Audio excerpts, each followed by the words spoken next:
You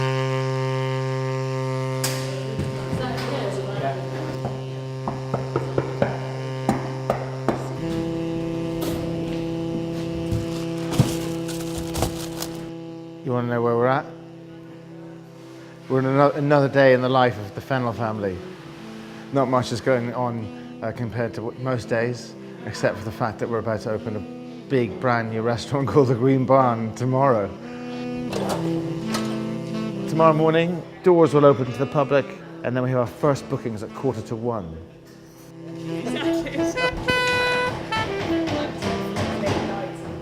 We're not experienced in this business, so God knows what's going to happen.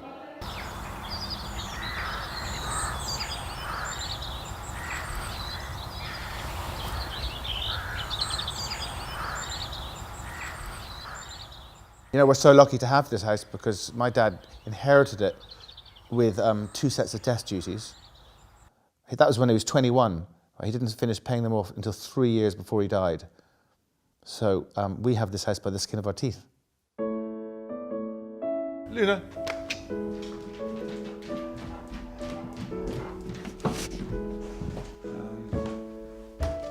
The house is not particularly big and it's not particularly grand in terms of an Irish house. It's a Quaker house, so it was built to be simple. If we walk through to this room here, you'll see how small these doorways are. 1710 doorways. It's really important to use a house if you have a house like this. If you don't use the rooms, it's a real pity. So roughly there were about 5,000 to 6,000 country houses in Ireland at one point, and now there are about 600 country houses left in Ireland. Most of them have been either let go or burnt down, or people can't afford them. And now there are about 30 to 40 houses in Ireland that are still lived in by the original families that built them. We are one of 2 houses in Kildare that has not been sold from the 18th century. All these walls and colours were painted in this part of the house by my mother 44 years ago. And on this wall here, you'll see 2 of my mother's paintings. One is totally aware naturally of the perception that you live in a big house, you must be lots of money. But actually, it was working solidly every minute you were awake. There's endless sort of maintenance problems for starters. There's always sinking floors or broken pipes or windows are leaking and rotting. You know, we're so privileged to have it, but it comes with a commitment to hard work. We've got a very small farm now, and it doesn't generate the income to keep the place in repair. That's the main objective, is to keep it going, just to keep it standing, so to speak. And so they've taken this brave move of opening it up and building the new restaurant.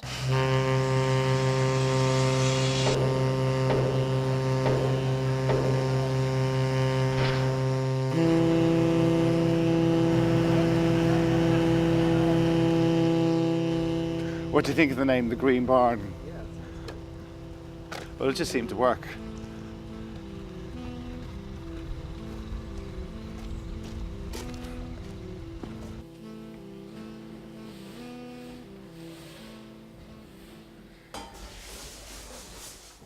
So here we are in the kitchen, which is going to be fitted in the next 2 weeks, I think. And then this is the key space, which again overlooks exterior. By Saturday, this entire thing will be floored. I hope things will keep the schedule. If you asked us 6 years ago, could you ever see yourself in a restaurant? I think we would have been like, what? You know, neither of us have done this kind of work ever before. We're good at making quick decisions and acting upon them, I think. Yes. Yeah, I think most of our friends would say that. There's no way around it. Why? Because you don't have enough height? You don't have enough height for the cooler, for the kegs. I'm super excited about getting the whole business moving from here to there. I am a little bit daunted by the size of the restaurant. We took a risk. We are taking a risk. Yes, for sure. But hey, it's a well-calculated risk.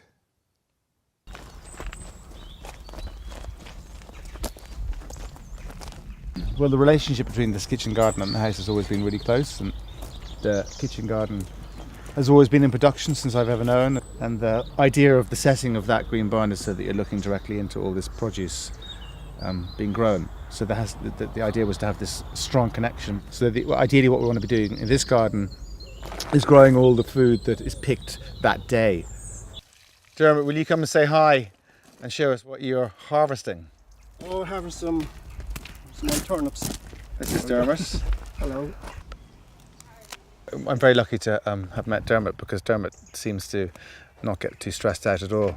He's very confident that we're going to be able to supply the kitchen with this size plot. Yeah, I'm the only gardener here.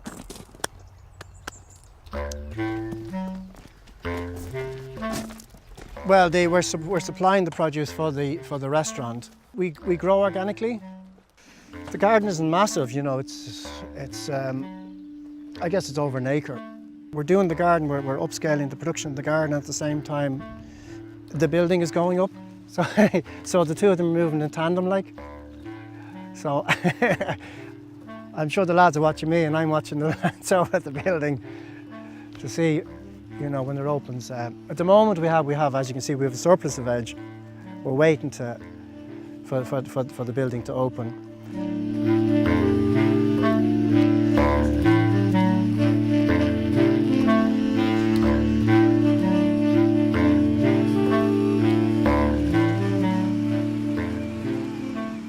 We need to be able to get enough produce from this garden to be able to do, say, 150 to 250 covers in a day, if this really takes off.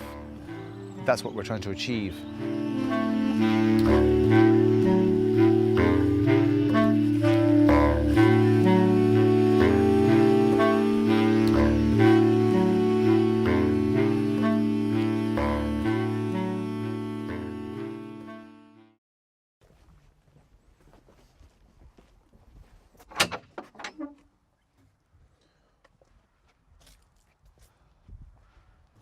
The best time to shoot the garden is kind of in the morning or the evening.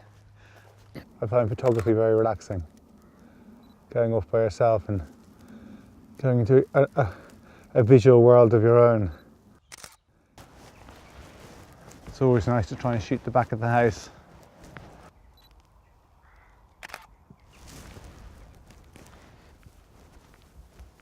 Well, photography has been a huge part of my life. It's taken me all around the world. It's been my career, it's been my income, but photography's changed. The world has become saturated with imagery. It's a lot more difficult to get interesting jobs, because being a photographer means that you're only as good as your next job. So if you've got a big country house and you've got big gardens and you've got 3 small kids and you don't have a guaranteed income coming in, it's a big stress. There's no guarantee of when your next job is coming. So it seems a good time to focus on a new project. And this new project here, it requires full attention. I never expected that a small little cafe in our gardens opening 5 years ago would suddenly become a large restaurant, building, gallery, shop. This seems like the calm before the storm. Maybe I'm mad to think that we're going to be pretty much ready, but I think we might.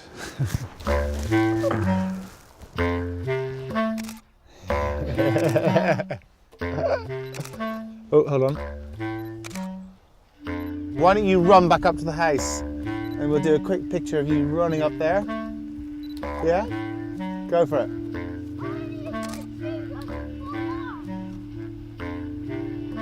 Okay. You've lost your shoe.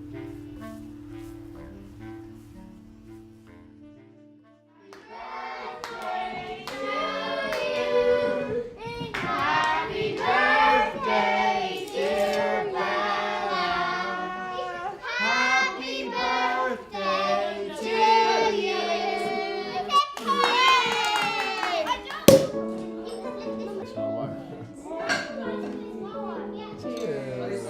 10 years. We're definitely doing this to keep Burtown running and to pass it on to the next generation. And it's very hard working towards that when, yeah, that's at the end of the day, that's what you're doing. And in our case, we're passing it on to one son.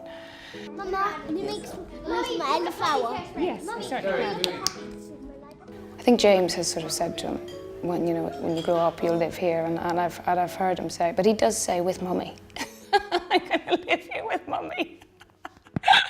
And I said, oh, when you grow up, you're not gonna want that. Night nurse. The green barn, yes, it does definitely scare me. Moving into such a huge space with James and I, who have very little experience. Welcome everybody, come and see the green barn at its newest. I think, you know what, it's just James.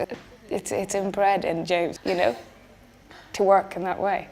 Because he's got this passion for Burtown and this deep desire and need to pass it on. And it's a big weight on his shoulders, a huge weight.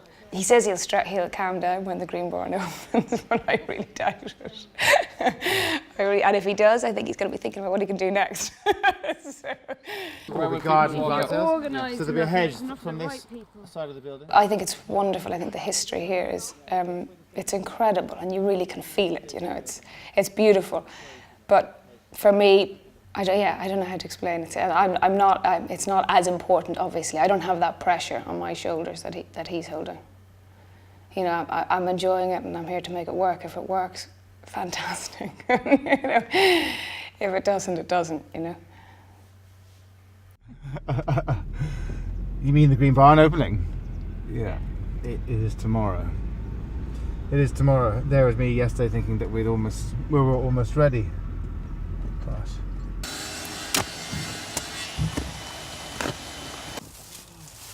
Today it's been a pretty productive day. All the lights have been hung. The electricity hopefully is going to be switched on.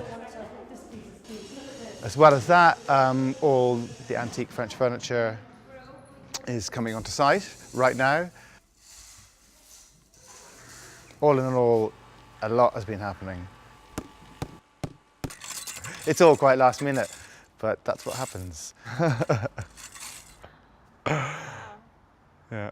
Okay, thanks. Okay? Yep. All right, cool. Okay, let's go get the furniture. Would the two of us carry this? No. Definitely not. Okay, we need Liam. Look, we have a fountain. You gonna drive it now?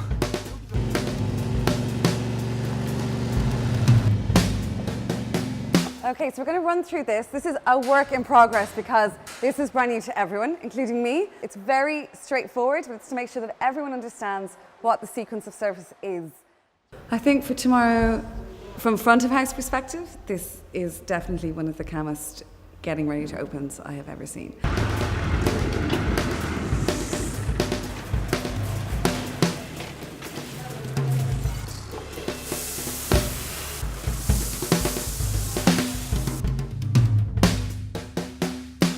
I will be culinary director, definitely, always doing menus, coming up with the food ideas, and I guess I will be managing the restaurant until we get a manager. We've got to gravel all that, we've got to get rid of all the skip, we've got to tidy all that up tomorrow. A little bit different, huh? And luckily, our local farmer across the road has saved the day with every card being maxed. He gave me a wad of cash to see us through. Well, I mean, it's at the minute, everybody's rushing towards the deadline, so it's manic. Yeah, I think it looks amazing, absolutely amazing. I was very nervous. Guess we were all nervous. But James was determined, so it's gone ahead, so we just have to hope that people come.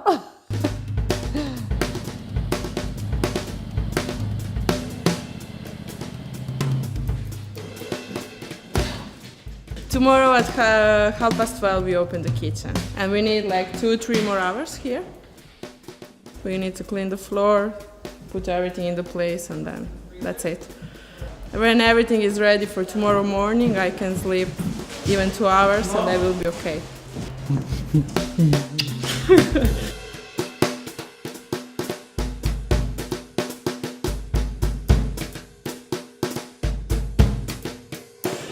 Hi there, how are you doing? Are you having a good day? How's the wine? It's great wine, thanks. All right, we're good. So where are we at, James? You want to know where we're at?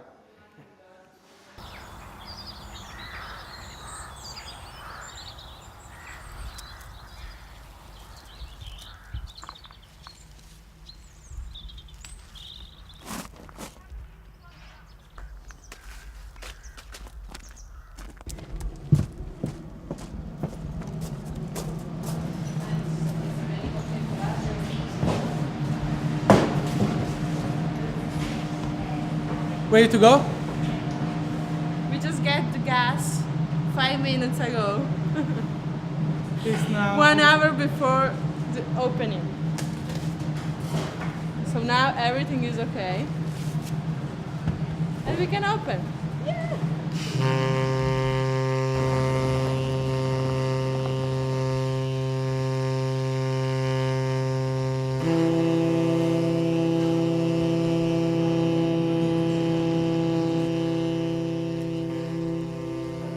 Hello, hi, how are you? Very well, thank you, very welcome. Have you got a reservation? No, we don't. Okay. Hi, welcome to the new restaurant, the Green Bar. Here we are. Hello, hi, how are you? Do you want to come down and I'll bring you to the table? Laurie will look after you, okay? And we need to put some reserved signs. We're going to run out of tables in a minute. Laurie just said, you're going to run out of tables in a minute, because a lot of these are just drop-ins, they're not reserved. Yeah, so that's good, isn't it?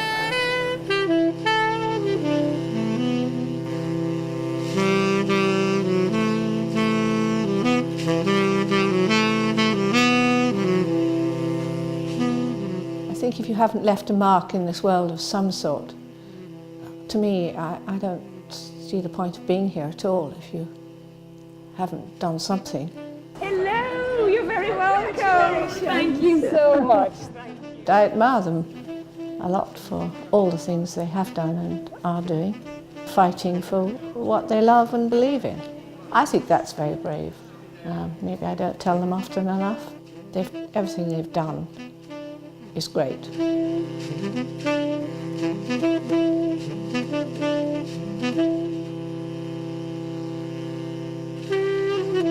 But you know what, it's gone so well.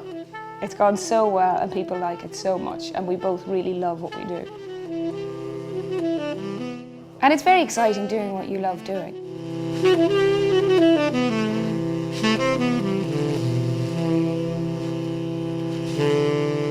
My vocation in life has always been to try and foresee the future of Burtown.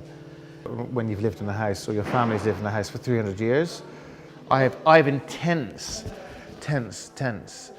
passion in here to hold on to this place and not have to sell it.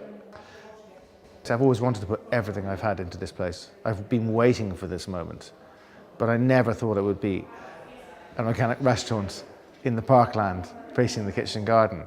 But to be honest with you, I never really knew what it was going to be.